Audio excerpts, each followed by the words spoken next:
ఉన్న బంగారాన్ని విడిపించి ఆ రోజు ఆన్లైన్ రేటుకే మేము కొంటాం. Sharma gold company. అందరికీ నమస్కారం. Welcome to our channel. నేను మీ రమ్య. అక్టోబర్ మాసంలో 12 రాష్ట్రాల వారికి ఏం జరగబోతుంది అని మనకు తెలియజేయడానికి ఈరోజు మన ముందున్నారు ప్రముఖ జ్యోతిష పండితులు, అలాగే లలిత ఉపాసకులు బ్రహ్మశ్రీ నానాజీ పట్నాయక్ గారు. గురుగారిని అడిగి మరెన్నో విశేషాలు తెలుసుకుందాం. గురుగారు నమస్కారం. శ్రీమాత్రే నమః. గురుగారు, అక్టోబర్ మాసంలో కుంభరాశి వారికి ఎలా ఉండబోతుంది? అక్టోబర్ మాసంలో కనుక కుంభరాశి వారికి కనుక చూసుకున్నట్లయితే వీళ్ళకి అష్టమ స్థానంలో గ్రహణం పడుతుందమ్మా ఇప్పుడు. కాబట్టి సూర్యగ్రహణం 2వ తేదీ పడుతుంది. కాబట్టి అక్టోబర్ మాసంలో వీళ్ళకి ఏంటంటే అమ్మ పర్టికులర్గా ఈ అష్టమ స్థానంలో ఉండేటువంటి స్థితి ఏంటంటే నాట్ నెగిటివ్ నాట్ పాజిటివ్, న్యూట్రల్గా ఉంటుంది. అయితే వీళ్ళకి మిగతా అంశాలు కనుక చూసుకుంటే కనుక ధనాధిపతి ఎవరైతే గురువు ఉన్నాడో, ధనస్థానంలో రాహు ఉంటూ ధనాధిపతి గురువు ఎప్పుడైతే 4వ స్థానంలో ఉంటాడో ఆన్లైన్ త్రూగా ధనయోగము అంటారు. అలానే ఏదో ప్యాకాట్లో ఈ రమ్మి అవి కాదు, మామూలుగా ఏదైనా ఒక ప్రోడక్ట్ అమ్ముతున్నామా, కొంటున్నామా, సర్వీసెస్ ఇస్తున్నామా, ఇట్లాంటి వాటి ద్వారా ధనయోగం ఉంది. కాకపోతే ఈ 3వ అధిపతి కుజుడు ఎప్పుడైతే 6లో నీచ పొందబోతున్నాడో కొంచెం వీళ్ళ యొక్క సిబ్లింగ్స్ ఎవరైతే ఉంటారో వాళ్ళు వాహనాల మీద వెళ్ళేటప్పుడు జాగ్రత్తగా వెళ్ళమని చెప్పాలి 20వ తేదీ నుంచి ఒక 4 రోజుల పాటు. ఓకే. అలాగే 4వ స్థానంలో ఎప్పుడైతే గురువు ఉన్నాడో 4వ అధిపతి భాగ్యస్థానంలో ఉండడం, 4లో గురువు ఉండడం అనేటువంటిది ఏదైనా ఇప్పుడు చూడండి ఏదైనా సబ్జెక్ట్స్ నేర్చుకోవడానికి, అందులో ముఖ్యంగా వేద విద్యలకి ఇట్లాంటి వాటికి చాలా బాగుంటుందని చెప్పుకోవచ్చు మనం. ఓకే. అలాగే ఏదైనా కొత్త ప్రాపర్టీ పొందడానికి కూడా ఇది ఒక రకంగా మంచిది. ఎందుకంటే 4లో శుభగ్రహము, 4 నుంచి 6లో శుక్రుడు, అంటే 2 శుక్ర రాశుల్లో 2 శుభగ్రహాలు ఉన్నాయి అక్కడ. సో ఇది ఒక రకంగా చెప్పాలంటే ఏదైనా విద్యలు నేర్చుకోవడానికి, ఇంట్లో శుభకార్యాలు జరుపుకోవడానికి, ఎప్పటి నుంచో అంటూ ఉంటారు పిల్లలకి ఉపనయనం చేయించాలంటే అట్లాంటివి ఏవైనా ఫిక్స్ అవ్వడానికి ఇట్లాంటి ఫలితాలు ఇస్తూ ఉంటుంది అదొకటి. అండ్ అలాగే మరొక విషయం ఏంటంటే ఇక్కడ ఈ యొక్క మాసంలో ముఖ్యంగా వీరికి హైయర్ ఎడ్యుకేషన్ కూడా చాలా బాగుందని చెప్పుకోవచ్చు. కాకపోతే ఉద్యోగ సంబంధించిన విషయంలో 20వ తేదీ తర్వాత కాస్త జాగ్రత్తగా ఉండాలి. బికాజ్ ఆఫ్ 10th లార్డ్ ఎవరైతే కుజుడున్నాడో నీచి పొందుతున్నాడు. సో ఎప్పుడైనా నీచి పొందేటప్పుడు ఏంటంటే కొంచెం నీచభంగా రాజ్యోగం కూడా జరుగుతుంది. అది ఒక ప్లస్ కూడా ఉంది అక్కడ. అంటే ఏమిటి, అబ్బా నా వల్ల కావట్లేదు, నేను చేయలేను, ఈ స్ట్రెస్ అమ్మవద్దు అనుకోవడం, మళ్ళీ అందులోనే హైప్ రావడం, వదిలేసి ఇంకో దగ్గర వెళ్ళినందుకు మంచి జరగడం, ఇట్లాంటివన్నీ కూడా అంటే అప్ అండ్ డౌన్స్ హైలో జరుగుతుంటాయి. అన్నీ కూడా లో లెవెల్లో జరగవు. అరే పోయింది ఉద్యోగం పోయింది అనుకున్నా సరే మళ్ళీ దానికంటే ఒక మంచి ఉద్యోగం రావడం, అలా వదిలేమని నేను చెప్పట్లే, అనుకోకుండా జరిగినవి వేరు, అట్లాంటివి ఎక్కువగా జరుగుతూ ఉంటాయి. అదొకటి. అండ్ అట్లాగే ఇక్కడ గమనించుకున్నట్లయితే కుంభరాశి వారికి పర్టికులర్గా సక్సెస్ అనేటువంటిది ఉంటుంది. ఎట్లాంటి విషయాల్లో అంటే వీళ్ళ ఫాదర్ సంబంధించిన విషయంలో, హైయర్ ఎడ్యుకేషన్ రిలేటెడ్ సంబంధించిన విషయంలో, పెద్ద మొత్తంలో ఏదైనా ఒక డీల్ సెట్ అయ్యేటువంటి విషయాల్లో సక్సెస్ అనేటువంటిది ఉంటుంది అని మనం చెప్పుకోవచ్చు.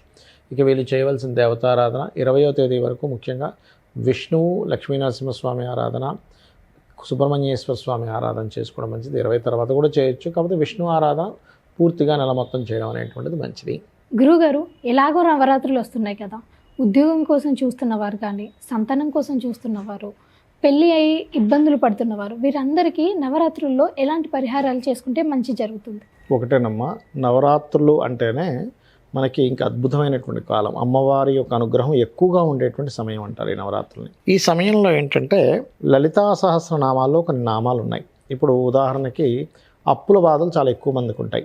అవునండి.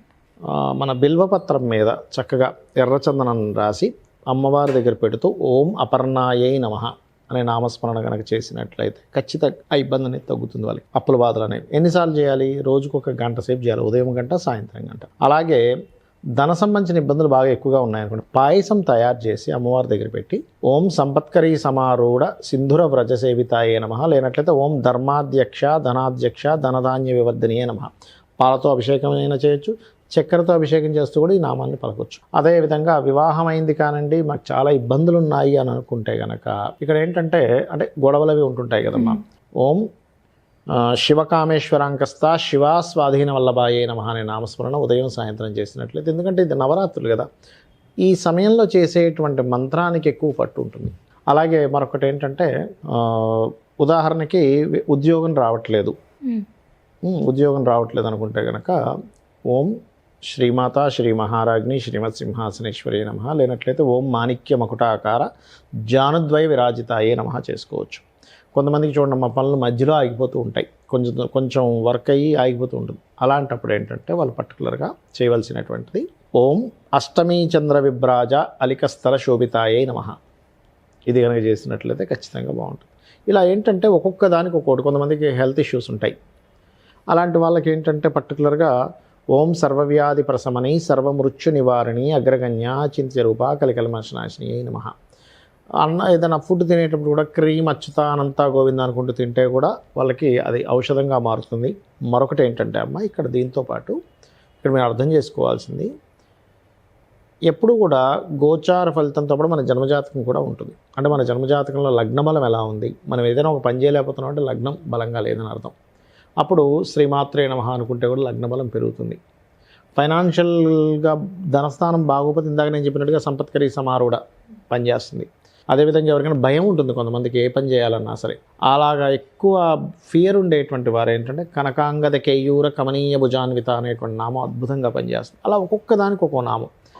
పలానా దానికి అమ్మవారి యొక్క రూపాల్లో పలానా రూపంగా ఉంటూ పలానా శక్తి కలిగి ఉందని అమ్మవారు అని చెప్పి మనం కనుక ఎప్పుడైతే కీర్తిస్తామో ఆ శక్తి మనకు వస్తుందమ్మా. కాబట్టి ఏంటంటే ఒకటే జాతకం ఎలా ఉంది, లేకపోతే నాకు వాస్తు బాలేదేమో, అమ్మో నేను ఇది చేయలేనేమో అది చేయలేమో, అవన్నీ కాకుండా ఏంటంటే నేను అమ్మవారిని నమ్ముకున్నాను, అమ్మవారే నాకు మొత్తం దారి చూపిస్తుంది అనేటువంటి భావనతో ఎవరైతే మంత్రాన్ని చేస్తారో, అంటే అమ్మవారిని స్మరించడం, మంత్రం అంటే ఇక్కడ ఏం లేదు, అమ్మవారిని మనస్ఫూర్తిగా స్మరించడం. ఇక్కడ మీకు రూపాయి ఖర్చు అవ్వద్దు దీనివల్ల, అంతే కదమ్మా. మీరేమీ అక్కడికి వెళ్ళి ఇంకో 1000 లక్షలు పెట్టి పూజలు చేయించుకోవాల్సిన అవసరం లేదు. అంటే చేయడం తప్పని నేను చెప్పట్లే, హోమాలు యజ్ఞాలు ధనం ఉన్న వాళ్ళు చేయండి, ఎందుకంటే లోక కళ్యాణం కోసం చేయాలి. ఎందుకంటే మనకి దేవతలు స్వీకరిస్తారు, దాని ద్వారా విశ్వం బాగుంటుంది. కాకపోతే ఏంటంటే ఇప్పుడు ధనం లేదు, ముందే ఉద్యోగం లేదు, ఈయన అన్నన్ని వేలు పెట్టి ఎక్కడ చేయించుకుంటాడు. కాబట్టి చక్కగా నవరాత్రుల్లో ఈ మంత్రం చేసుకోవడం ద్వారా వాళ్ళకి ఉపశమనం అనేటువంటిది ఖచ్చితంగా లభిస్తుంది. అయితే ఇక్కడ ఏంటంటే లేడీసు ఖచ్చితంగా రోజు తలస్నానం చేయాల్సిన అవసరం లేదు. మొదటి రోజు చేసి తర్వాత శిరస్నానం చేయొచ్చు. జెంట్స్ మాత్రం నిత్యము తలస్నానం చేయమని చెప్పారు. వస్త్రం ఖచ్చితంగా ఉండాలి స్నానం చేసేటప్పుడు. ఎందుకంటే మనం ఏమనుకుంటామంటే పూజ చేస్తున్నాం, మంత్రం చేస్తున్నాం, ఫలితం రావట్లేదు అనుకో, వస్త్రం లేకుండా చేస్తారు, దానివల్ల ఫలితం రాదు. ఇలాగ అనేకమైనటువంటి తప్పులు జరుగుతుంది. ఆ తప్పులు ఏమీ జరగకుండా ఇలా చేసినట్లయితే అన్ని విధాలా బాగుంటుంది. గురుగారు, ఎంతో చక్కటి విలువైన సమాచారాన్ని మా ప్రేక్షకులకు అందజేశారు. మీకు ధన్యవాదాలు. శ్రీమాత్రే నమః.